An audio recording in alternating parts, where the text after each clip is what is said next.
In this video, I'm going to list 3 ways to rebalance yourself after narcissistic abuse and if you're suffering from something like CPTSD. But before I get into that, please subscribe to the channel if you haven't done so already, like and share this video, and turn on those notification bells. With all of that being said, I wanted to jump into today's video, which is going to be about rebalancing yourself after narcissistic abuse specifically. And also if you're suffering from something like CPTSD, complex PTSD. And number one is, and I've mentioned this one before in other lists that I've had, and I'm going to speak to something really important here, and I can't stress this enough. This list is what's worked for me in my own experience after suffering from narcissistic abuse and suffering from CPTSD. And that's all that it is. Everyone's different, so some of this stuff may work for you, some of it may not. And there's plenty of other things that will work that I haven't even put on this list that has worked for me and that hasn't worked for me. So with that all being said, number one is get to know who you are again, or maybe even for the first time. So what I mean by that is if you've gone through narcissistic abuse since childhood, basically, chances are you may not even know who you are and never have. Get to know who you are for the first time. And in the other aspect, which is maybe you didn't suffer from narcissistic abuse in childhood, and maybe that didn't come to about adulthood, and you are getting to know yourself again. And what I mean by getting to know yourself is becoming familiar with your core beliefs and values. That's a huge one, and one that has really helped me start to rebalance myself and recalibrate myself, if you will. And get in touch with your emotions and why you're feeling those emotions. That's another big thing. And get to know your strengths and your weaknesses. What's your personality type? Who are you? What are you passionate about? What do you love doing? What do you enjoy doing? These are all questions to ask yourself and to get to know yourself again so that you know who you are deep down. And like I said, core beliefs and values are at the forefront of all of that, I would say, the most.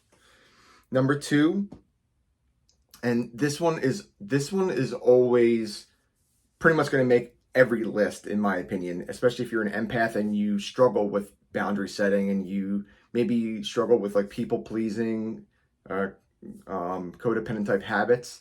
I'm one that does myself.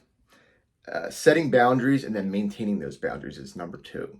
This is so important, and it's one of the most difficult things, at least for me it was, to do. Once I found out that you can actually have boundaries, and I didn't really know what they were. And now that I know what they are, from my therapist, it's quite easy for me to set boundaries. It's a whole nother story to maintain those boundaries for me. And I'm not going to go into too much detail about this because I'm sure if you are watching this video, you've heard set boundaries and maintain boundaries before.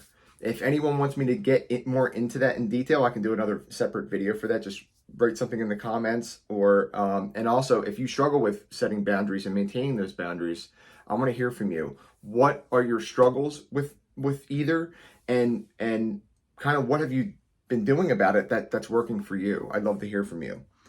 And number three is practice self-acceptance, number one. So practice self-acceptance. So we get to know who we are. And now we know who we are. So for instance, I know now that I'm an empath and an HSP, highly sensitive person, without a doubt. And I had to go through a period of time where I had to begin to accept that that's who I am. Because at first it was tough. It was tough to come to terms with, wow, that really is me. This is me. And not to mention, it's okay to be that. And I'm proud of it now.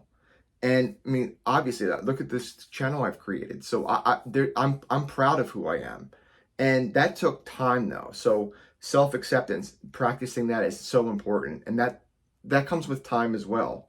For me, it did at least. And then self-compassion. So same thing. I think us empaths, it's not difficult for us to have empathy for others and then kind of spread that empathy and kindness, if you will, but we forget to do all of that for ourselves. And that's one of the most important things with all of this stuff. If you're an empath, you have to know how to do it for yourself. Because if you can't, and you're surrounded by toxic people, which kind of I was at one point in my life, no one else is going to feel compassion and accept you for who you are if they're toxic type people.